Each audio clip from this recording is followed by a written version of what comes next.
तुम्हारा भाई कहाँ है? भैया वाले आराम करी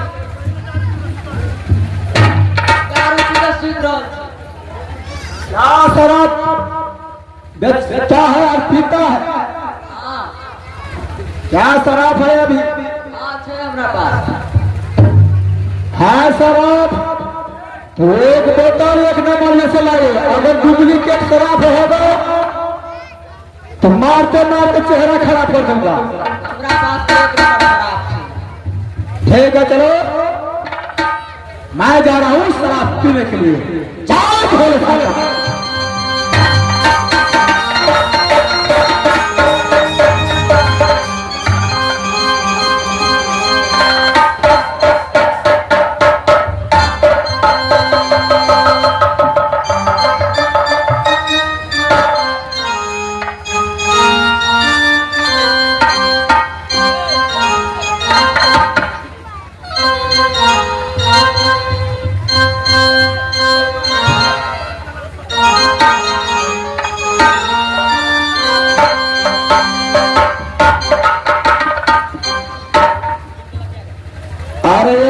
खोला है कि कस्तूरी है? ये खुला है सर। दाम कितना है? 70 रुपया। 70 रुपये? हाँ एक नंबर है? एक नंबर है। देखो शराब को साथ जवाब होना चाहिए, समझ में आया? क्या आ गया? मैं शराब पीता हूँ, तुम दोनों गाना गाओ।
इस समय तो मैं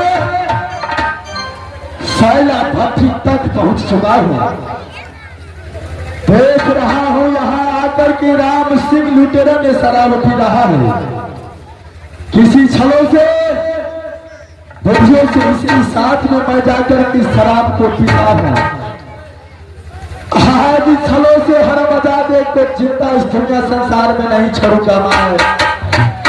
समय सबसे पहले मैं शराब पीने के लिए जा रहा हूं।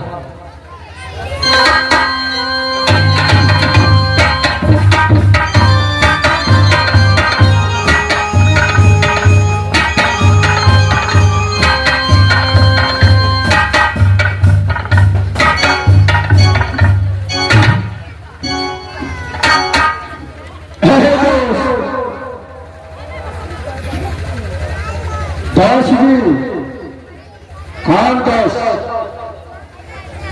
अगर मुझे दोस्त है तो मैं ज्यादा शराब खा लिया है, मुझे ज्यादा पुर पहुंचा दो। मेरा रास्ता नहीं दिखाई दे रहा है कौन रास्ता जाना जादापुर जिला?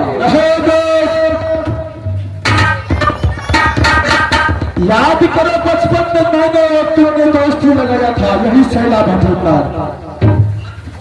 आज बहुत दिनों की बाद दोनों दोस्त को मुलाकातें हुआ है। दोनों दोस्त मिलकर की थोड़ा सा शराब और पिए, उसके बाद दोनों दोस्त मिलकर की जाऊंगा अपना जादवपुर जिला। मुझे जादवपुर जिला पहुंचा देगा, चल नहीं दोस्त मेरा साथ। आप शराब पिएगा? ठीक है, थोड़ा देर और शराब पिएंगे दोनों दोस्त। ठीक है, शुरू करो शराब पीने के लिए। चलिए बैठिए।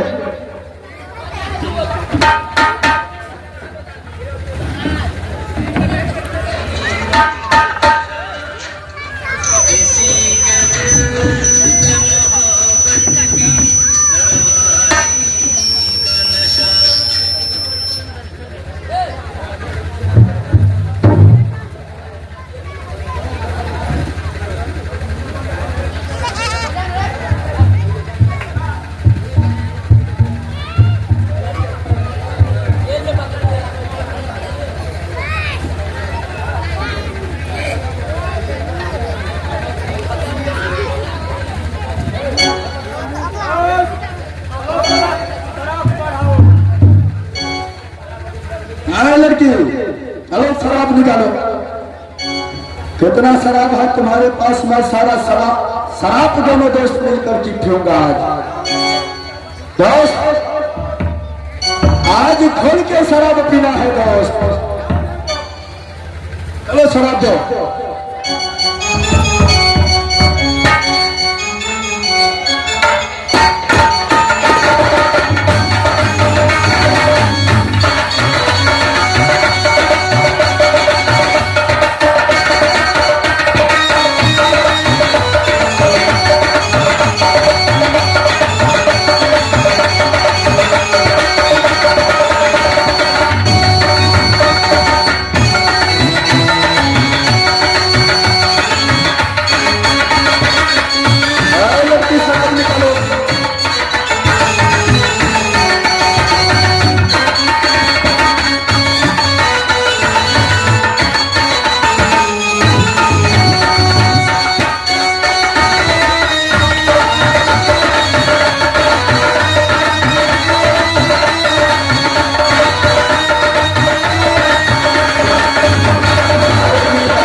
कितना शराब खाया सुबह से जीतती नहीं किया। अच्छा चलो मुझे जादवपुर जिला पहुंचा दो दोस्त सुबह जादवपुर जिला पहुंचाऊंगा दोस्त।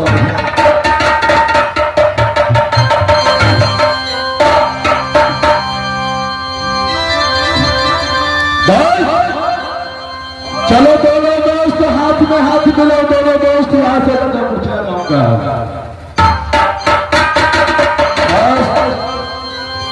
चलो चलिए दोनों साथ जादवपुर चला दो। चलो दोस्त चलो दोस्त।